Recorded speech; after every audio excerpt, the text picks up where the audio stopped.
Alright guys, so I was in my local LCBO today, going through the aisles, trying to find beer, and I stumbled upon something new, something I've never seen before, and it's by Budweiser. So strap in and let's see what we got.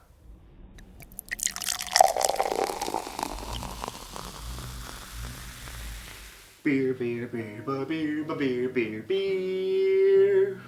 Hello everybody, welcome back to me, mate Brewski, from the Brewski Review.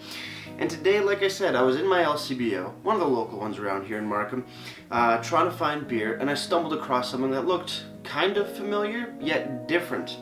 I stumbled across a 4-pack of a Budweiser beer with Jim Beam, and I'm thinking, oh, relabeled copper lager with Jim Beam and Budweiser. No, this is actually Budweiser Black Lager in conjunction with Jim Beam. Strong beer, black lager, 7.1% alcohol by volume. No listed IBUs here on the very black and gold can. I think the copper lager was the white and gold with black accenting. This is more of a black and gold looking can, looking very nice. 7.1% black lager.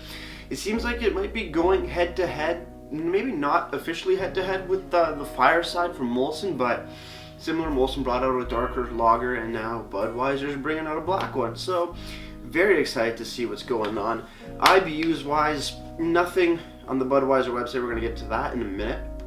Untapped also showing no IBU. So I'm very excited to see what Budweiser has to offer. I'm going to open it over here in case it explodes a little bit, so it doesn't get on my laptop, because that would be a lot of money to repair. But pouring it up, Budweiser pint glass, because matchy is always a good time. Let's see what we got. Very dark already. Seems to be about a good pour, half the beer. Boom, looking at it, definitely a dark in color. Nice tanned head on top, looking quite nice. A little bit of rubiness coming through on the when you put it right in the light, but looking fan-freaking-tastic. Let's have a smell. Let's see what it smells like. Okay. Kind of smells like iron or metal or blood. Kind of weird. Not really getting too much out of here. Maybe like a touch of molasses. Yeah, a touch of molasses, some caramel, some toffee.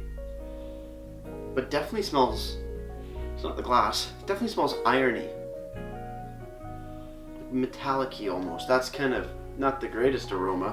What if we give it a little swirl? Anything change? A little bit of coffee comes through, some dark chocolate. But still a very big iron, almost like blood-like aroma. That's kind of weird. Let's have a sip. Hopefully it doesn't taste like blood.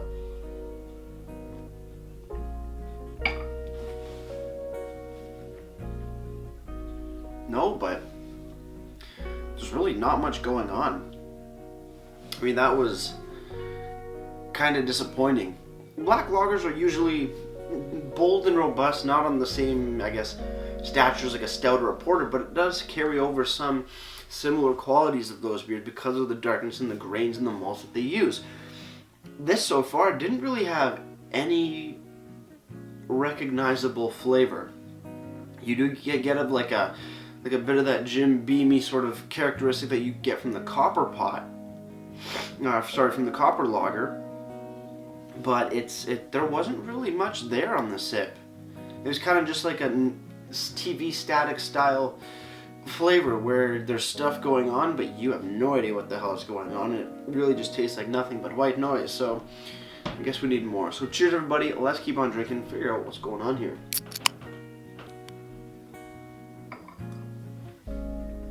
Flavors that I'm trying to find. Flavors that I'm trying to, find. No, there's no distinct flavor. It's like white noise flavor. It's not even beer flavor. Like regular Budweiser and even Bud Light have a more distinct, somewhat more like a flavor that you can actually describe. This is unflavored, watered down, kind of coffee molasses-esque. It's like if you take make a glass of water, throw in like 3 or 5 drips of coffee. I'm not saying like ounces or liters, I'm saying like drips. Like ploop, ploop, ploop, ploop. So you get water, but you get a very, very faint wisp of actual flavor. Kind of what this is like. Kind of disappointed. Yeah, you get a little bit of flavor, a little molasses, and like cereal grain on the back end, but that's just it's there for a second and then it's gone. It is a very unflavorful beer, and I'm actually quite disappointed. On the body, light to medium body, just smells of blood and iron and metal. Taste is virtually non-existent. I'm getting a bit more nutty, coffee-esque flavor when I burp, and that's never a good sign. When you get more flavor when you burp than when you actually drink something or eat something. This has been quite disappointing. I was very excited for this. I was like, oh, black lager, Jim Beam, Budweiser, sounds like a good time, because the copper lager was pretty good. You know, as all things go, it wasn't terrible. This is just depressing. I was not expecting that at all. Yeah, wow. Faintness of some flavor, but yeah, there's not much going on. Can time. Let's see what they have to say about this. Budweiser Black Lager Jim Beam 7.1% ABV. Contains barley and rye. They have no real description. Actually, no, a little bit here. This is a specialty lager aged to perfection on 6-year Jim Beam bourbon barrel staves and brewed with toasted two-row barley for a flavorful chocolate rye and toasted malt taste. A black auburn color, an oaky aroma with coffee and chocolate notes, and a deliciously smooth finish. I'm getting like none of that. Is there a brewed on date? Let's see. KO2M9 41218B. I have no idea what that means. KO2M9. I don't understand that. I just saw it in the LCBO. I have no idea. I would think it's fairly new. There's nothing on the Budweiser website. I'm just jumping ahead a little bit to tell you guys, but there's nothing on the Budweiser website, US or Canadian. Thought maybe a Canadian exclusive, but I don't see anything. They got the regular Prohibition Copper Lager. No inkling of this guy with the Black Lager. Nothing really going on in the can. Brewed by Labatt Brewing Company. Okay, different. Actually, yeah. Wait, what? Yeah, does that make sense? That makes sense, right? Right? Yeah, that makes sense. Okay, cool. Okay, and yeah, pretty much it for the can. Nice bit of a description. Really well done and well read description, but I'm literally getting none of that. I'm getting nothing.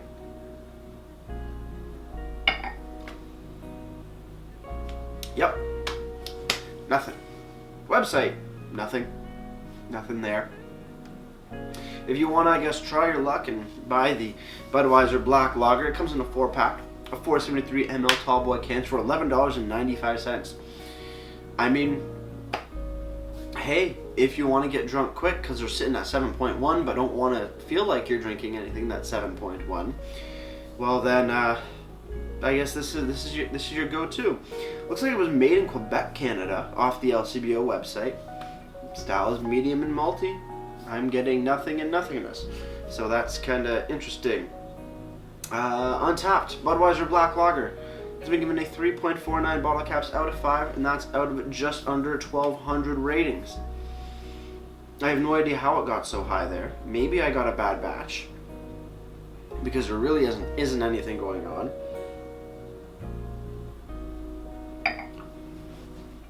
Like, there's a bit of like a little bit of molasses, slight chocolate, a little bit of coffee, but really, no, there's not enough to justify this being a good beer. I'm thoroughly disappointed. So with that said, cheers on the final depressing sip. Let's get ready to raise and wrap this thing up.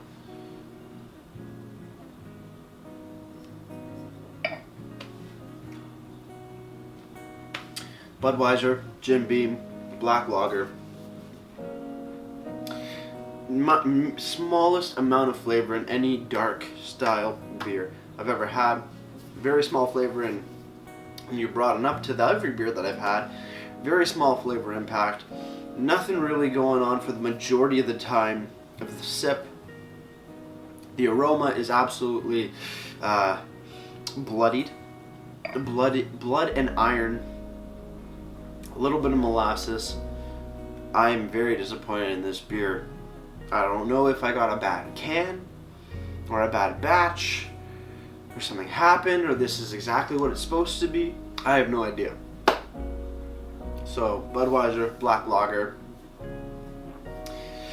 shit, 1 out of 10.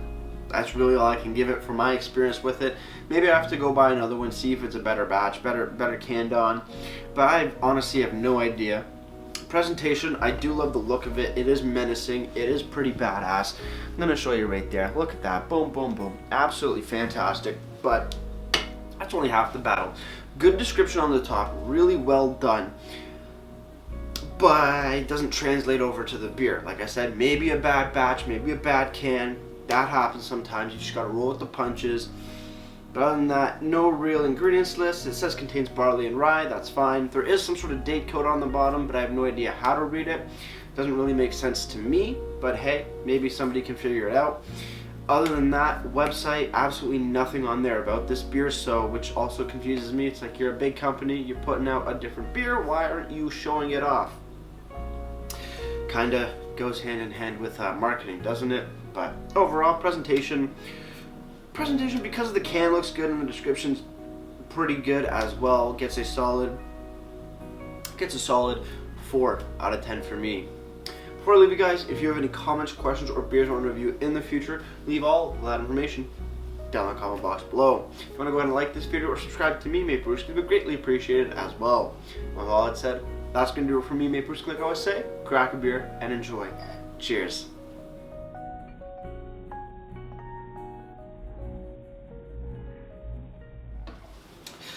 Even though there's not much flavor, we're gonna drink it cause I paid for it. And shit, 7.1%, I can get down with that.